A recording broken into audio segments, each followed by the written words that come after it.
Good evening friends. सबसे पहले मैं मेरे YouTube channel English with Yogi sir पर आपका स्वागत करता हूं। देखिए, मैं आपके लिए complete English grammar with one stroke की सीरीज लेके चल रहा हूं, जिसका मेरा पर्पज़ रहेगा और कॉम्पिटिटिव एग्ज़ाम जो 2025-2026 में जितनी भी अपनी कॉम्पिटिटिव एग्ज़ाम लगने वाली है, उन सभी के लिए मैं पूरे ग्रामर का जो भी कॉन्सेप्ट है या चैप्टर है, वो यहाँ यूट्यूब पर लेकर चल रहा हूँ। और देखिए, यहाँ अपन बात कर रहे हैं एडवर्ब टॉपिक के ऊपर। इससे पहले एडवर्ब के 2 वीडियो मैंने अपलोड कर रखे हैं। ये तीसरा वीडियो है मेरा। और इससे पहले मैंने पार्ट्स ऑफ स्पीच के जितने टॉपिक थे, जितने अपने नाउन हैं, प्रोनाउन है, वर्ब है, एडजेक्टिव है, वो कंप्लीट वीडियो मैंने डाल रखे हैं यूट्यूब पर। और आप जाकर प्लेलिस्ट बनी हुई है, वहाँ पर आपको पूरे वीडियो आपको मिलने वाले हैं। तो आप जाकर वहाँ देख सकते हैं। इसके अलावा स्पोकन इंग्लिश ग्रामर जो ये स्पोकन इंग्लिश या इंग्लिश स्पीकिंग कोर्स हैं, जो प्रैक्टिस हैं, जो डे चल रही हैं 60 वाली, वो भी क्लास चल रही है। इसमें आपको स्पोकन इंग्लिश के जितने भी चैप्टर हैं, वो वहाँ पर मिलने वाले हैं।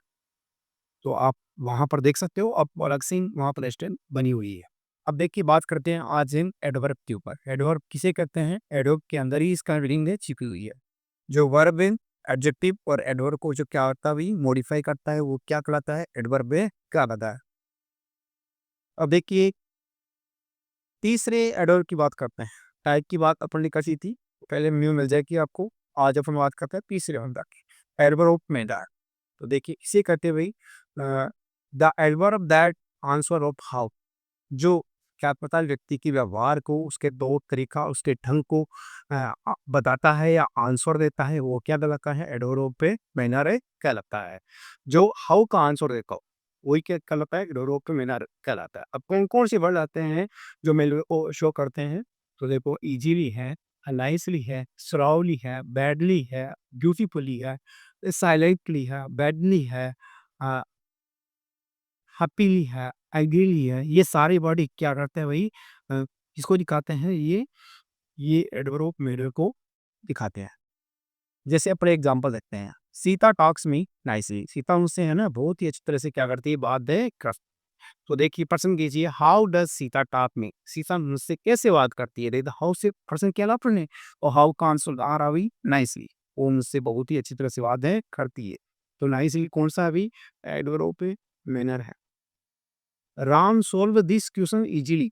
राम जी, ये प्रश्न है बहुत ही आसानी से क्या कर देता है भाई? हल कर देता है। तो देखिए, प्रश्न कीजिए, how does Ram solve this question? Ram ये प्रश्न है किस तरह से सोल्व करता है, हल करता है? किस तरह से करता है? इजीली करता है। देखो, इजीली आ गया है यार। ये तो इजीली क्या भी एडवर्ब पे मैनर है। फिर देखो, सी लुक्स है एंग्रीली। वह किस तरह से दिखा देती है या देखती है? एंग्री दिखती है, यानी वो गुस्से से देखती हैं। तो प्रश्न करो, हाउ डज सी लुक? वह कैसे देखती है? कैसे देखती है भाई? एंग्री की देखती है। एंग्री में गुस्से से देखती है। तो इस तरह से एंग्रीली क्या भाई? एडवर्ब पे मैनर है। फिर देखिए, अपन बात कर रहे हैं information pattern of adverb manner. Manner का जो पैटर्न है, वो मैनर वाला जो एडवर्ब हो कहाँ पर आता है सेंटेंस के अंदर, वो दिक्कत देखिए। तो सब्जेक्ट के बाद में वर्ब प्रॉनाउंस होगी, इंट्रांजिटिव वर्ब होगी, तो ये एडवर्ब रहेगा भाई। अब देखिए, when the work is a transitive, ये तो अपना इंट्रांजिटिव वर्ब के बाद में आता है। यहाँ देखिए, when the verb is transitive, जब वर्ब प्रॉनाउंस होती है, ट्रांजिटिव होती है, the adverb can be placed in. तो एडवर्ब का स्थान है वो हो सकता है या तो या बिफोर पहले या आफ्टर द वर्ब, यानी वर्ब से पहले भी हो सकता है और बाद में भी हो सकता है। जब वर्ब कौन सी होती है? ट्रांजिटिव होती है। इंट्रांजिटिव होती है, तो इंट्रांजिटिव के ठीक बाद में ही क्या आएगा भाई? ये एडवर्ब पे मैनर आएगा। जैसे एग्जांपल देखिए आप, सी ड्राइव्स केयरफुली। अब देखिए, यहाँ सी के ड्राइव है, वो क्या भी अपनी कौन सी वर्ब है? ड्राइव है, वो अपनी इंट्रांजिटिव वर्ब है। तो ठीक इसके बाद में क्या आ गया अपना? देखिए, केयरफुली आ गया। तो ये क्या हो गया अपना? एडवर्ब पे मैनर है, वर्ब के ठीक बाद में आ गया। See carefully drives. अब देखिए, यहाँ यहाँ देखिए ड्राइव्स के पहले आ रहा है, तो यहाँ ये क्या हो गया? गलत हो गया, क्योंकि ये आना चाहिए कहाँ? बाद में, क्योंकि ये इंट्रांजिटिव वर्ब है। इंट्रांजिटिव में वर्ब है क्योंकि इसके अंदर ऑब्जेक्ट है नहीं है, इसे भी इंट्रांजिटिव वर्ब है, इसे कि इसके बाद में ही क्या आना चाहिए, एडवर्ब आना चाहिए, इसीलिए सेंटेंस क्या अपना गलत है। अब देखिए यहाँ देखिए see carefully drives the car. अब देखिए यहाँ पर क्या है, ये वर्ब कैसी है भाई, यहाँ पर ये वर्ब आ गई अपनी कौन सी ट्रांजिटिव। तो देखिए ड्राइव से पहले भी क्या आ गया अपना केयरफुली आ गया, तो ये एडवर्ब है, सही है। अब यहाँ देखिए यहाँ भी क्या अभी ये ड्राइव है वो किस तरह की कार्य कर रही है, ये ट्रांजिटिव का कार्य कर रही है और इसके ठीक बाद देखो ऑब्जेक्ट आ रखा है इसके, इसीलिए यहाँ बाद में क्या रखी है भाई, केयरफुली आ रहा, तो ये भी क्या अपना सही है। तो ये देखो when the word is transitive the verb adverb can be placed either before after the verb, और यानी वर्ब के पहले भी आ सकता है और बाद में भी आ सकता है, पर इंट्रांजिटिव वर्ड है तो उसके ठीक बाद में ही क्या आएगा, एडवर्ब आएगा। ये इसकी प्लेस की बात है। अब देखिए और भी देखिए इसमें एडवर्ब मेलर है प्लेस टाइम, यानी अपन ने बात की थी एडवर्ब टाइम प्लेस की बात की, फिर टाइम की बात की, और अभी इसमें कर रहे हैं पर क्या एडवर्ब मेलर की बात कर रहे हैं। यदि किस सेंटेंस में तीनों ही आ जाए, यदि किस सेंटेंस में ये एडवर्ब पे मेनर भी आ जाए, एडवर्ब प्लेस भी आ जाए, एडवर्ब टाइम भी आ जाए, तो किस तरह से इनका पोजीशन अपने को देनी है, कहाँ पर इनका प्रयोग करना है। तो देखिए अगर तीनों उसके अंदर सेंटेंस उधर के, तो देखिए मेन वाक्य के ठीक बाद में क्या आना चाहिए अपना, एडवर्ब मेनर आना चाहिए।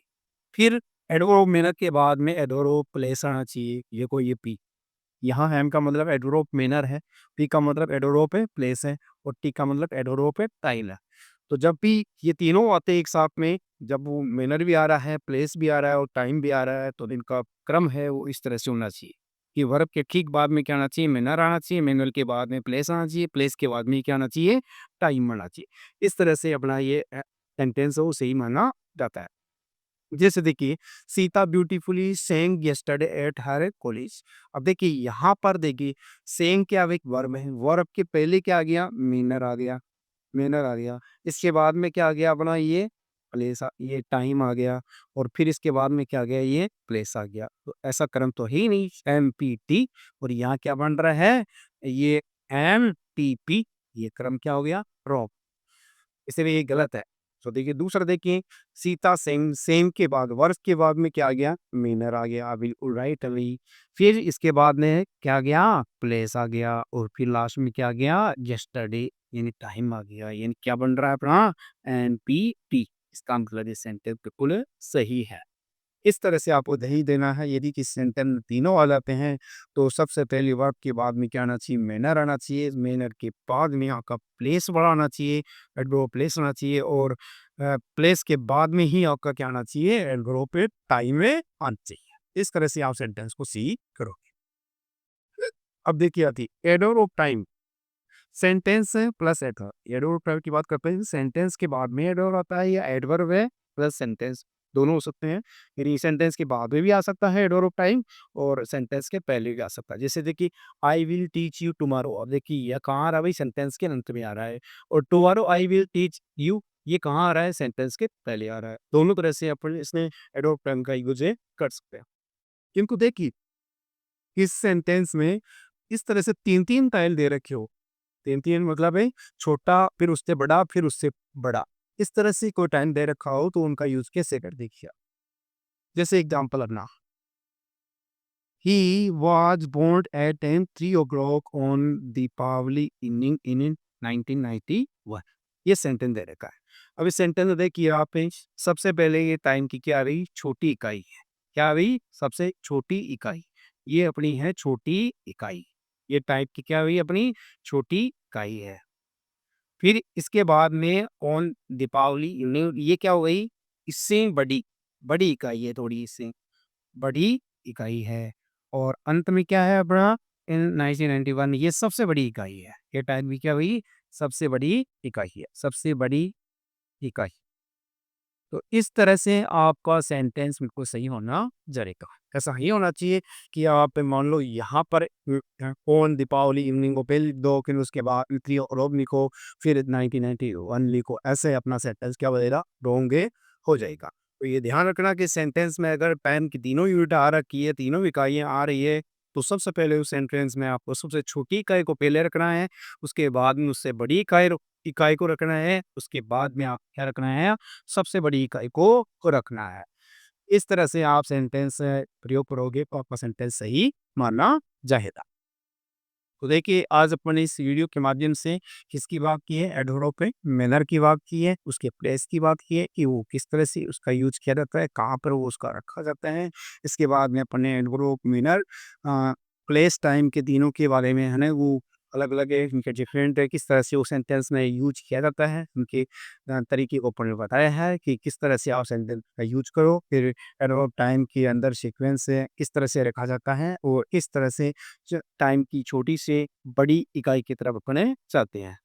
इस तरह से इस सारे वीडियो में अपन ने यही देखा है, बहुत अच्छी तरह से हमने समझा है। मैं उम्मीद करता हूँ कि आपको जो मैं ये कॉन्सेप्ट आपके सामने लेके आया हूँ आपको समझ में आ रहा होगा। यदि अच्छा लगे तो उसे लाइक करना, सब्सक्राइब करना, अपने मित्रों को मेरा वीडियो शेयर करना और बेल आइकन को भी दबा के रखना, जिससे कि नोटिफिकेशन आपके पास आएगा और वीडियो नहीं आप मिलने वाला है। तो मिलते हैं अगले वीडियो में। जय हिंद, जय भारत, थैंक यू।